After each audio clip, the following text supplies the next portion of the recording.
celebrity drama? Drew Sidora, they're giving the vibes as if she's dating Portia's ex. Oh my God. Check. Music, movies, and viral moments. Gabrielle Union came out and said that she was doing 50-50 with Dwayne Wade. I have that audio just in case you didn't remember, so let's listen to that. Check. Exclusives. Come on, y'all. Y'all know I got that over here. Whatever Lauren says law, yeah. The show with all the hot takes, zero filter. Welcome to The Latest with Loren LoRosa. I'm Loren LoRosa, and I'm going to be bringing you guys where pop culture meets personalities. And over here, baby, we are doing all the things. Give me my tens, because we're going to have a good time. Got to clap to wake me up. Bringing in a new episode. Hey, y'all, what's up? It's Loren LoRosa, and this is The Latest with Loren LoRosa. I promise y'all, this is the latest with Loren LoRosa. Even though we are here in the Breakfast Club studio, Taylor's here with me. Hola. Yes, so today I'm here at the Breakfast Club still. Normally I would have left and went around the corner to the studio where we record the podcast, but I have to be on the road to my alma mater, Delaware State University, my HBCU, by a certain time, but I wanted to ensure that we not only had audio, but we continue to have video. So in the spirit of consistency, I'm like, y'all, is there a way I can makeshift do this in the studio so that I could just get on out of here? And so we're here, we're figuring it out. And Taylor's going to be my Patrick today. So, Taylor? Yes. Oh, wait. Taylor, you be on me about making sure I do the segments right. It's time for the check-in. Yes. Because if y'all don't know, Taylor made it, who does all of the, like, audio imaging. So whenever you hear, like, the different segment, like the music, bringing in different segments on my show, on Breakfast Club, Taylor is the producer behind all of that. She also edits all of the audio episodes that you guys are listening to. And her and PJ... say hi to baby PJ. Yes. Are here with me. But before we go into that, I didn't even properly introduce myself because, you know, I might be some new listeners. So I'm Loren LoRosa. I'm the homegirl that knows a bit about everything and everybody. And this is The Latest with Loren LoRosa. So it's a daily dig into everything pop culture and all the conversations that shake the room, baby. Okay? Now it's time for the check-in. Yes. Back on the grind. Taylor, how are you feeling? How are you? How is baby PJ? Do you get tired of people asking you about the baby? No, not really. I mean, he's always doing, like, lately, he's just been kicking a lot. But it's exciting. It's a new chapter for me. But right now I am feeling productive. These days are usually my busy days where I gotta get everything together. Yeah.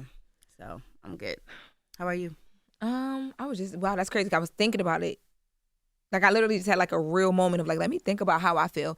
Today, I feel grateful. I feel extremely grateful. I yesterday went out to dinner. Shout out to my 633 Auto Spa and ProTech family in Brooklyn.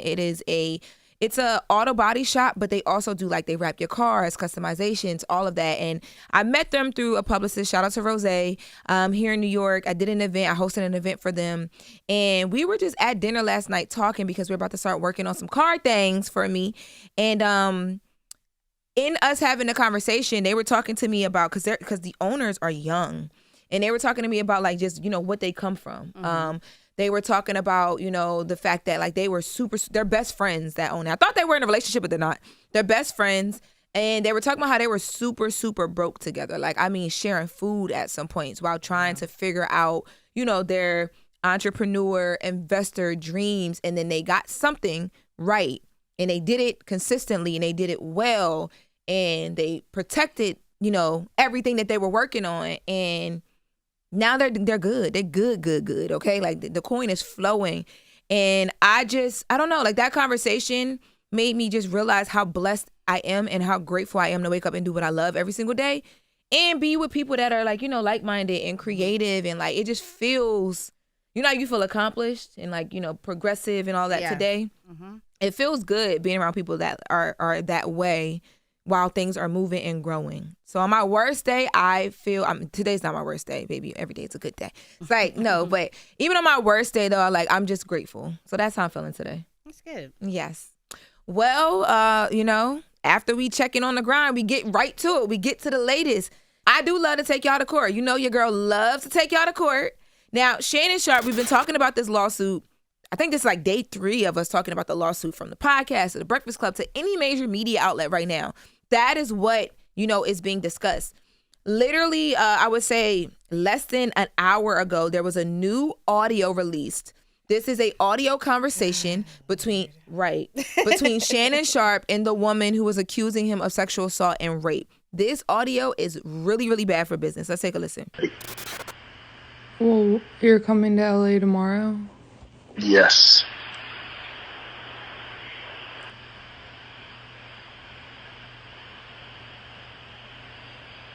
Well, I don't know why you want to go out. Don't worry about it, Daddy.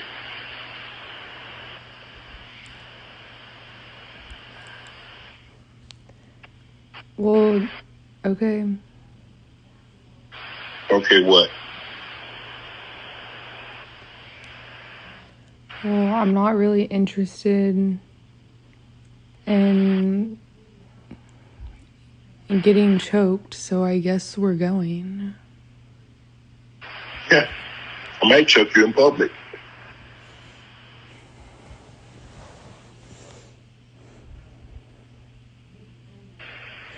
Big black guy chokes small white woman.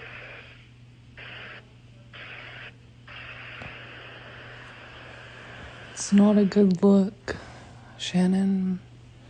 Not a good look that you do with the shit you did to me.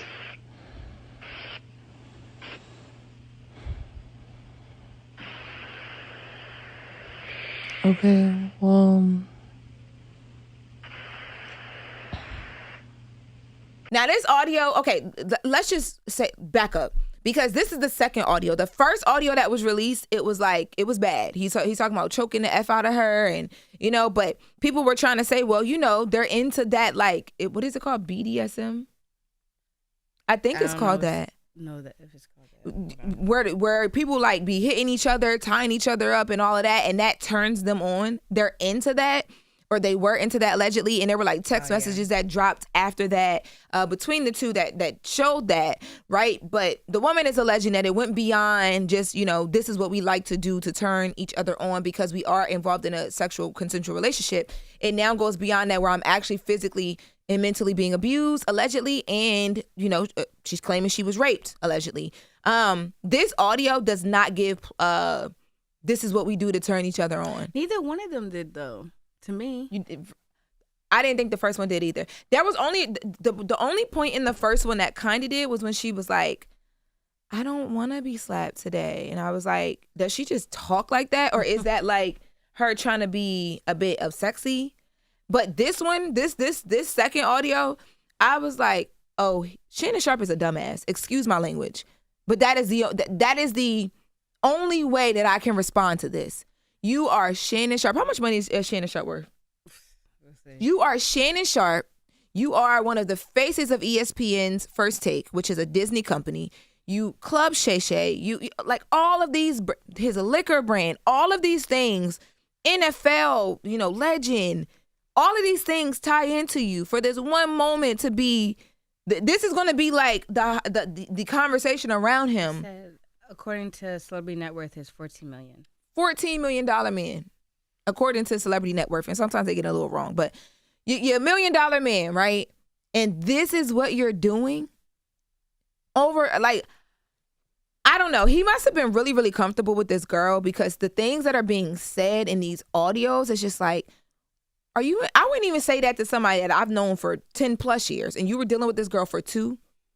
And the way that he said in his last video that he dropped, we talked about that on the last episode, that she's an OnlyFans girl and she was paid, to do things like, the BDSM and all of that. It's almost as if, they did say it. They said, his lawyers allege that at a certain point, their relationship became where he was basically paying her for those things. If you know that, if right, I don't know what is true and what's not in this situation. But the way that this is set up and the way sis is set up, allegedly, right? According to Shannon Sharpe's team, if you know that this woman is someone who is so crazy even calling her a woman, but she is a woman because she's an adult, but she's so young. But if you know that this girl is allegedly, right? Like now you're able to see her and allege that she's someone who was just taking money for these things. And, after all this stuff, why wasn't that a thought in your head during the time when y'all are having these conversations and you're literally on the phone predicting what your storyline is going to be? I have a question though. How far were these recordings though? Like, was this isn't, how recent are they? So the first recording that came out was from The first, yes. The text messages that came out were from January 2nd, which was, she said Of that this was year? of 2025. She says those text messages were around the time that the one of the anal rapes allegedly happened. I believe that first audio was from around that time as well too. Okay.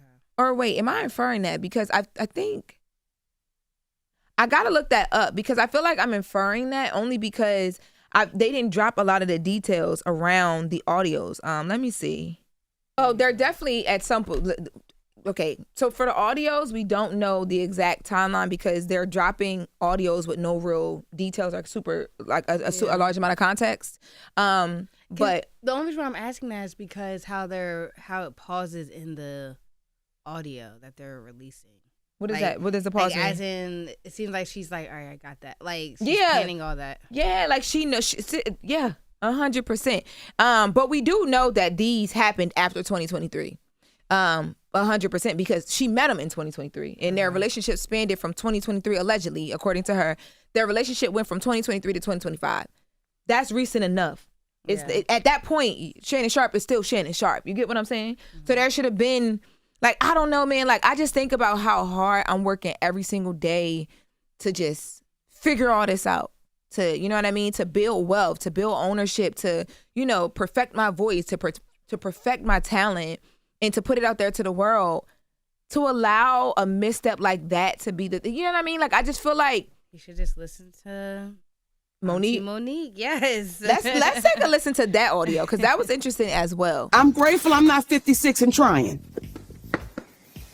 But you tried to say what you tried to say. I'm looking right at you. I ain't backing down. You better take your old ass and get somebody to love you. Damn, no. Now I'm looking right at y'all. Let me tell y'all what Shannon needs. Let me tell you what my baby needs. He need him an old fat gal who can bake good cakes, make some smothered turkey wings, who gonna rub his feet at the nighttime, okay, and gonna have a sip of his cognac to make him feel better about himself when he come home at night. That's what Shannon needs. You don't need no 26-year-old girl. You don't need no 36-year-old girl.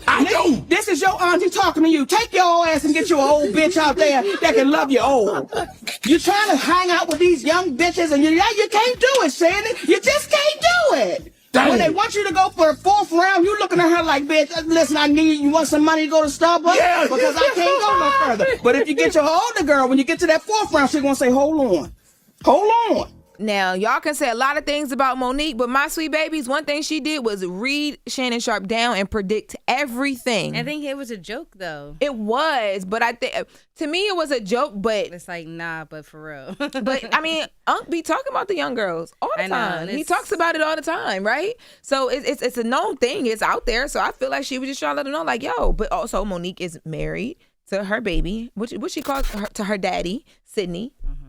She's married. She's locked in. She has I think at a certain point, you get to a point where you realize that having that security of the wife, the home, the husband, or whatever, it's a protection. But is it how he does it? Is it comes off like he's trying to prove something? Yeah, like he's still trying to hang with the young boy. Like 100%.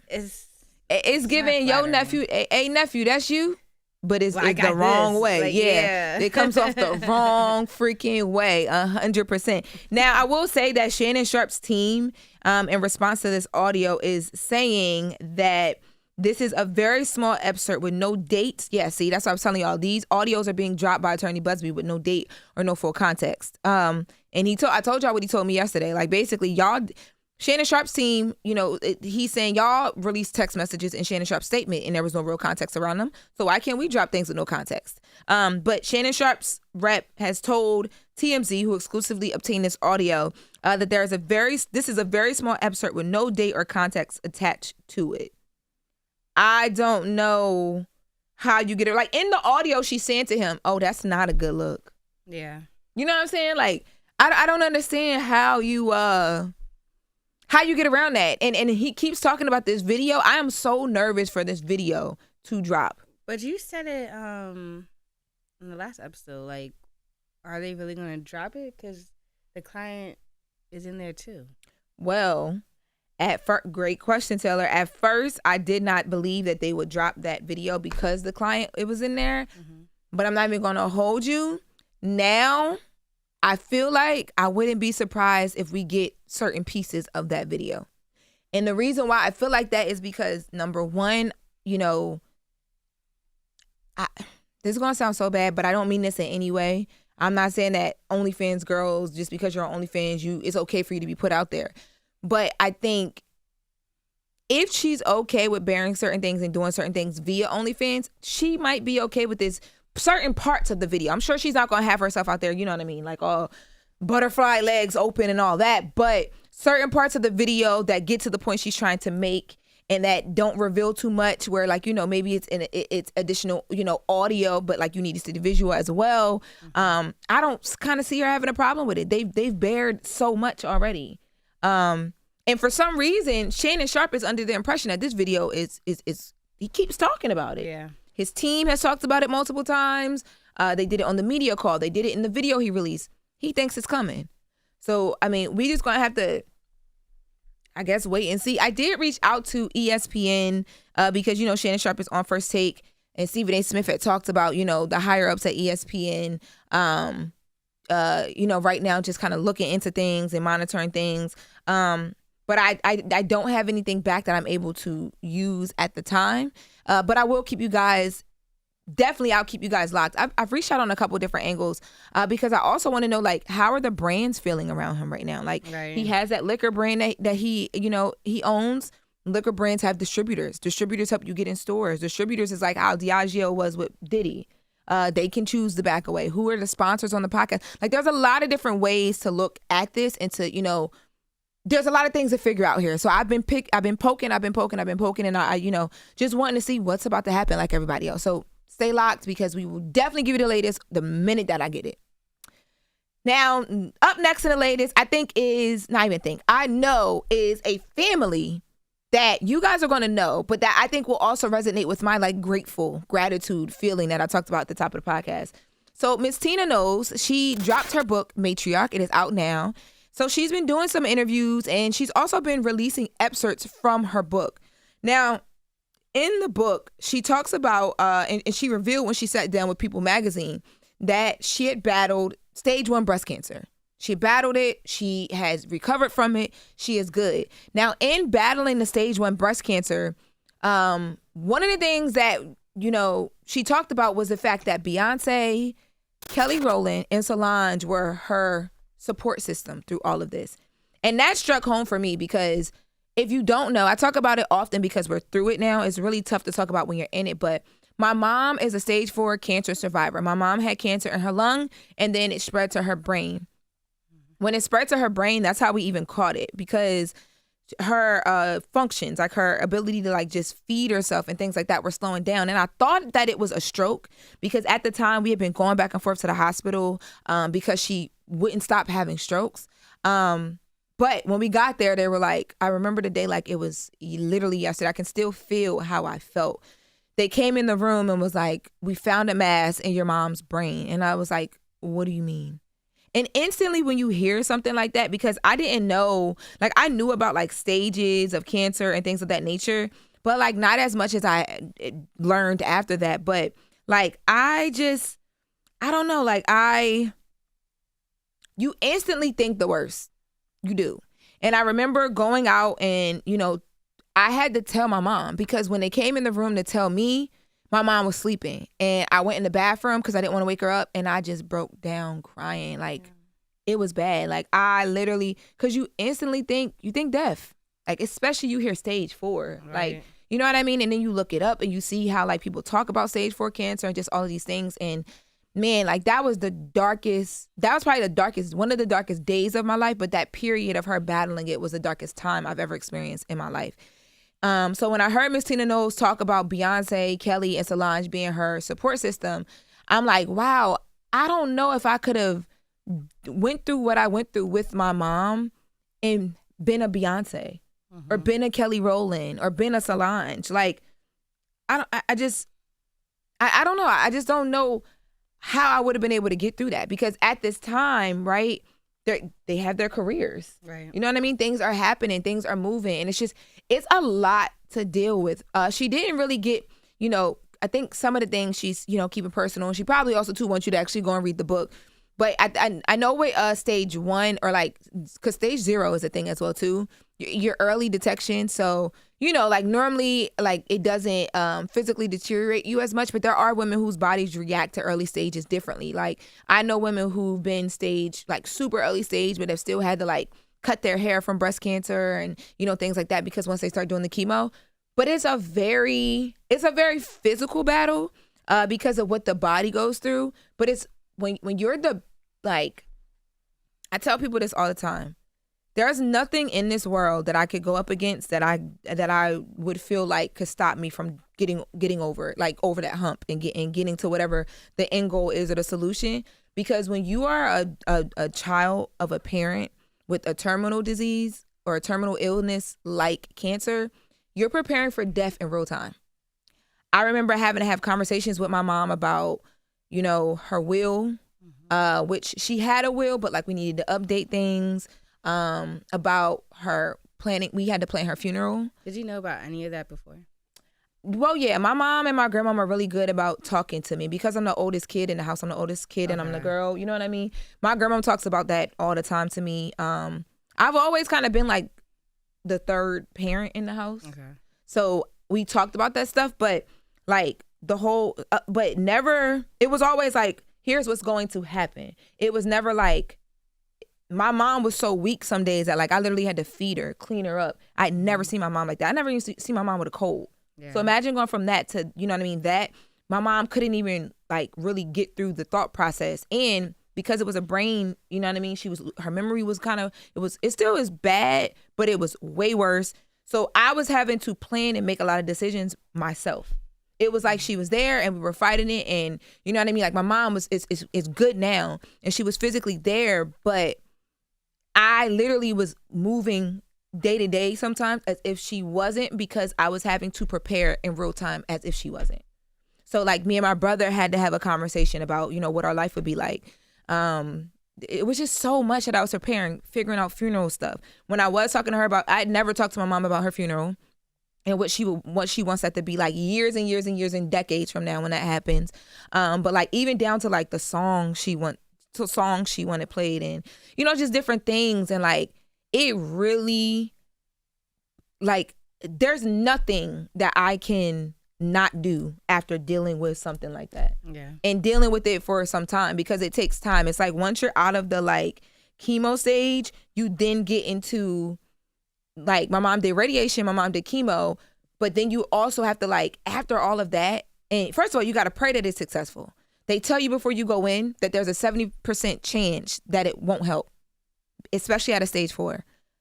When my mom got through her chemo, I remember that last day I was at TMZ and I went into the kitchen area because we had our last, follow up with the doctor, and it was her last chemo session. She did 6 chemo sessions and she had 1 radiation session, and she did a brain biopsy. They removed some of the mass from her brain. We got on the video call and the doctor said, this is a miracle, because at her stage of cancer, we caught that stage early, but at that stage, typically for people, things move so fast that you can't catch it. And I just can't being that's my mom. I'm someone's kid, and doing that, it's a feeling that I can't even describe. And now I understand when other people talk to me and they say people who've actually lost their parents, when they say you never really get over it, and you don't know how to you don't know how to tell people how you feel about it, because it's really one of them things that if you're not in it, me and my brother are probably, and my grandmother, because my grandmother was going through it with us too. My grandfather, God rest his soul, was going through it with us too. But me and my brother had a different connection at that time, because no one understood how we felt, because it was our mom, and we're there and I'm there, and you know what I mean, and we're at the hospital and we're staying at, it was just different. I cannot imagine being Beyonce. You know what I'm saying? Right. There's no, luckily they had privacy where we didn't figure this out, but imagine everything they had to go through just to have that privacy. Yeah. There's a lot of doctor's visits. I just can't imagine that. But in me hearing her say that she had them there with her to be able to support her through that, it does make you feel good, because I think that was the biggest thing I learned about the whole medical system and the cancer battle. You got to have an advocate. Like, I was my mom's advocate. I was telling them, like, nope, that's not right. Go check this. When they first found my mom's lung, knock on wood, because ain't no breast cancer in my mother. But when they first found my mom's brain cancer, they couldn't figure out where it was coming from. And at stage 4, that means it traveled from somewhere. I remembered a conversation I had with one of the nurses, and I always look, to this day, I look at all of my mom's notes and her charts, all of her test results. I read everything. I taught myself that because I had to. I remember there being a small mass that they told me not to worry about. And I was like, I remembered the date. I remembered everything. I went back in her file. I found the date. I took it to the doctor and I said, hey, can you guys go back and look at these scans? I think the cancer is going to be in her lung or somewhere near this, because they found this, but radiology told me not to worry about it because she's been smoking for over 30 years. And sometimes that happens. These small things pop up. They went back and they were like, that's it. It's lung cancer. That's where it stemmed from. That's where it started from. But because my mom's lung cancer had never grown, it was just there, but it began to spread. It spreads through your blood system. That's how it spread to her brain. But imagine if my mom didn't have a me. Right. You know what I'm saying? Where they couldn't really figure that out. And it took them time. And time is everything when you talk about terminal illnesses. Like, you don't have time. You got to act so fast. So you need advocates. You need people in there speaking for you, speaking up for you. You need, she's blessed to, be in a position where I'm sure they have really good resources. That was another thing. Like, we had to transfer my mom's hospital at one point in time and get her to some specialists because they just wasn't moving about her the way that I felt that she should. I was making phone calls up the chain like, yo, don't play with me about my mom. I will sue y'all. Like, just to get things done. So please take a listen. Go listen to the full interview on People. I know we played a bit of it here, but go listen to that full interview with Miss Tina. It really resonated with me. Like, it really, I don't know. I have a different feeling for cancer survivors because I know what that journey is like. Right. I know what that journey is like, and it's a very, I don't care whether you're stage 0, stage 1, 2, 3, 4. Yes, it gets more intense, but it is such a thing to be planning and preparing for you don't know what while you're sitting and going through it. It's not an instant thing for everyone. So also is more with that to advocate for talking to your kids about just the hard conversations. Yes. Hard conversations and what runs in the family, like illness wise. Because I didn't know until my mom got cancer that cancer ran in my family so heavily. Because I was calling my aunts, people just like checking in on my mom and they're like, oh, call this aunt because she just got over breast cancer. And I'm like, what? Right. When? I never knew. Yeah, I learned that from when I watched, you watch Insecure? Girl, yes, that's my show. I love Insecure. There was a time where Molly had to have that conversation with her parents and stuff like that. And made me realize, like, yeah, I need to, because I'm the youngest in my family. Oh. So they kind of. They shield you. Yeah. Mm-hmm. I did that with my little brother. Yeah. Mm-hmm. So. How did that conversation go with your parents? Like, it was a will and estate planning stuff? Mm-hmm. How'd it go? Yeah. I mean, I could tell, in a sense, my mom does not like those hard conversations in a sense. Yeah. My dad will just give me the real, though, with stuff. But it went well. It just. How did you feel? Were you able to get through it? Yeah, it in a sense makes me uncomfortable too, though, because I like to live in the present. Mm-hmm. Like, Same. and thinking of like futurize and like even just really going in depth with things that can happen. Yeah. It gets scary. Yeah, it gets pretty intense. It does. And I think the biggest thing too with that is like there's so much decision making and everything is moving so fast. You just really want to make sure you're making the right decisions. And that was my biggest thing all the time for my mom. It's like, man, everything is relying on me right now. I just want to make the right decisions. And I you talk about having the hard conversations. Like, I think me and my mom were cool, but like our relationship turned like 360 when all of this happened. And that's another thing too. I was thinking, like, I know Miss Tina and Beyonce and Solange and Kelly, who's her bonus daughter, Kelly Rowland, have always been close. But man, I'm trying to tell you, when you go through something like that, like a cancer battle,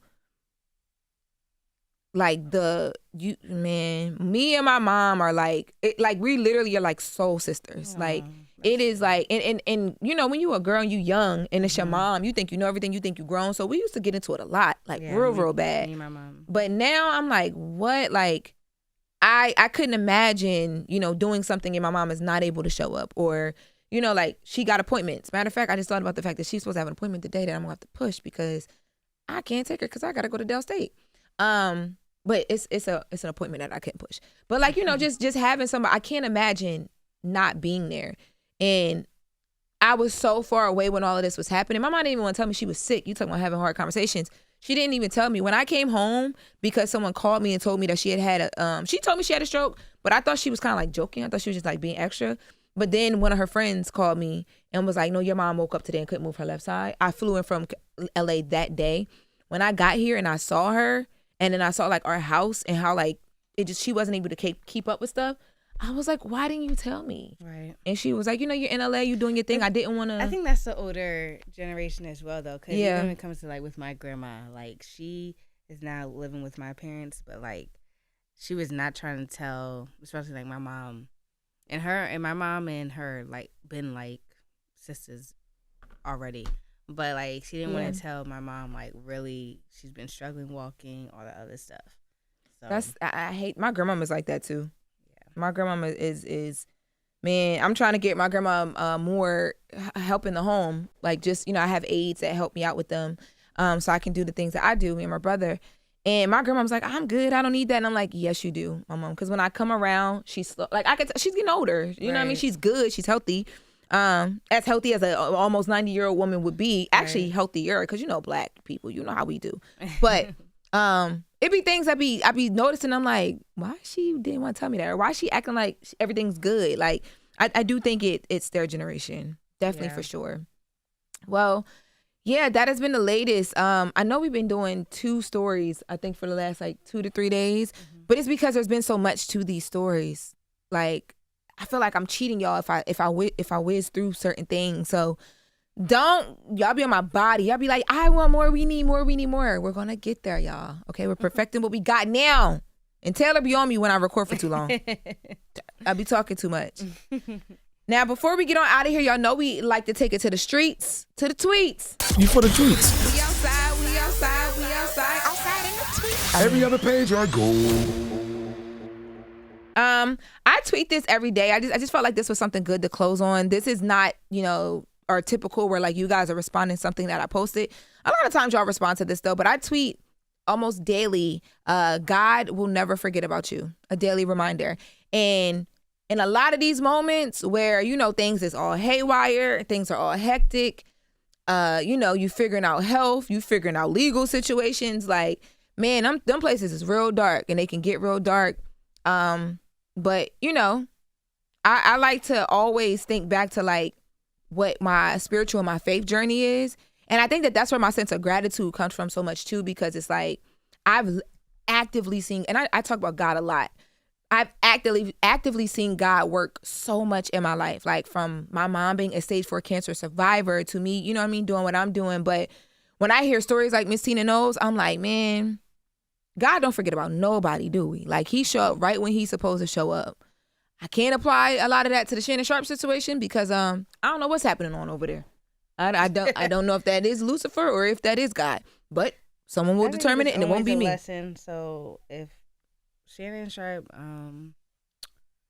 makes it out, go towards your age group, like, because you shouldn't have been messing with her in the first place. If Shannon Sharpe makes it out, go towards celibacy. That too. Okay, just go where they don't go. Okay, Shannon Sharpe, go towards celibacy if you get up out of this one. All right, Unc. Scare straight program. Period. Because listen, you have too much to lose, man. Like, way too much to lose, and that way too much you are grateful for right now. Yeah. Lord have mercy. And face getting older, because I feel like he's not trying to face that. A lot of people don't though. Yeah, but I think men have it really tough with that. Women, it's hard on us too. But men got this thing, man. Y'all go do some crazy things when y'all feel like y'all getting older. Like, that girl looks like she is a college freshman. And that's what I'm saying, though. Like, that was kind of, it's ridiculous. It's ridiculous, Shannon. Yes, very much so. Well, y'all, I think that's what we learned from this episode. We learned stay with your age group, Shannon Sharpe. No. What do you think we learned from this episode? God's always watching.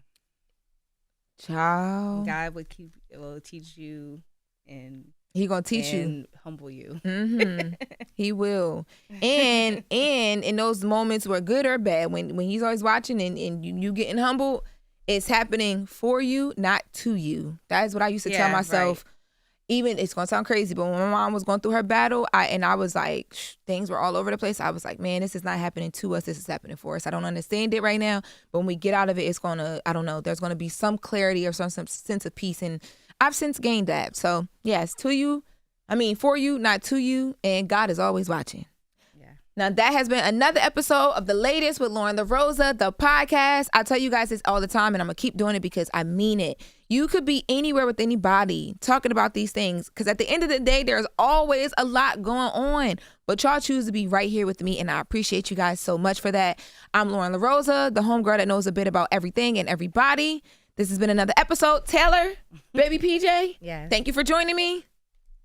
Signing out, y'all. See you in the next episode.